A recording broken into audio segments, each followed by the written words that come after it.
So in case you don't know, if you haven't seen my earlier videos, I'm getting a divorce.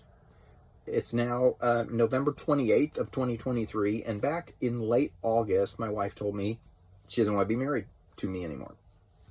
It was very difficult, but there is a lesson that I'm starting to kind of pick up on in my routine. Like every day, I'm constantly analyzing my thoughts and my motivation, and why am I getting stuff done? Why am I not getting stuff done, etc.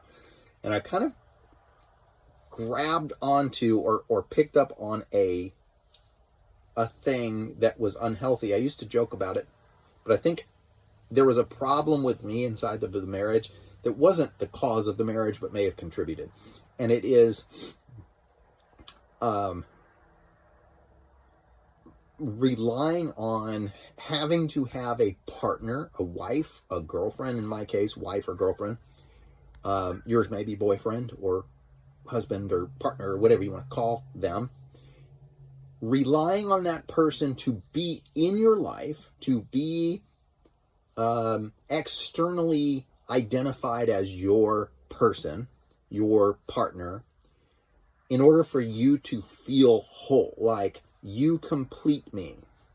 The problem is, long term, man, I don't want to be with somebody who relies on me to make them feel emotionally stable or emotionally complete. While there is, I don't know exactly how to say it, but I really picked up on something in the past, like, few days about myself where it's like, oh yeah, I used to joke about, you complete me, with my soon-to-be ex-wife.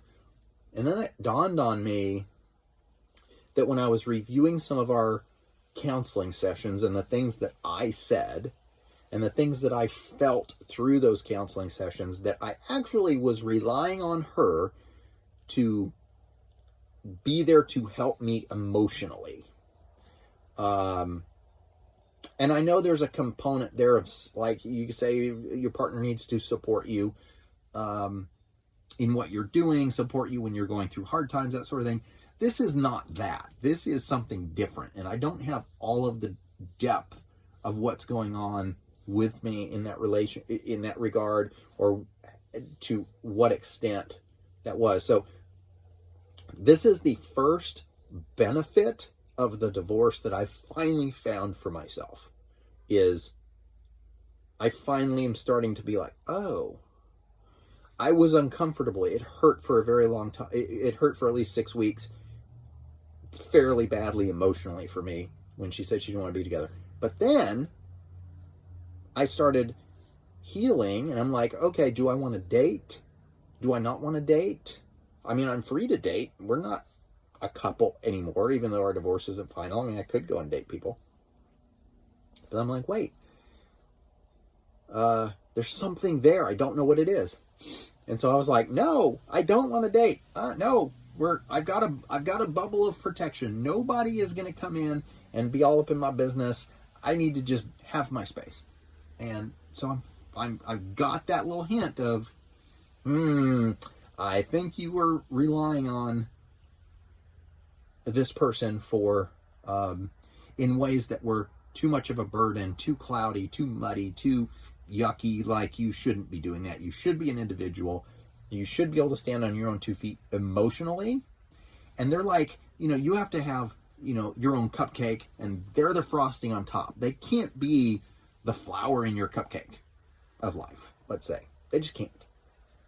It's not healthy. It's not sustainable. And when I reverse roles and put myself in my wife's shoes, soon to be ex-wife's shoes, I'm like, ew, I wouldn't want to be married to me in that respect either. But it didn't come up in any substantial way in our relationship or in counseling sessions that was a thing. And so it never dawned on me that was actually happening. So this was a long video, but if you got this far, thanks. And I'll see you next time with hopefully another aha that maybe triggers something for you.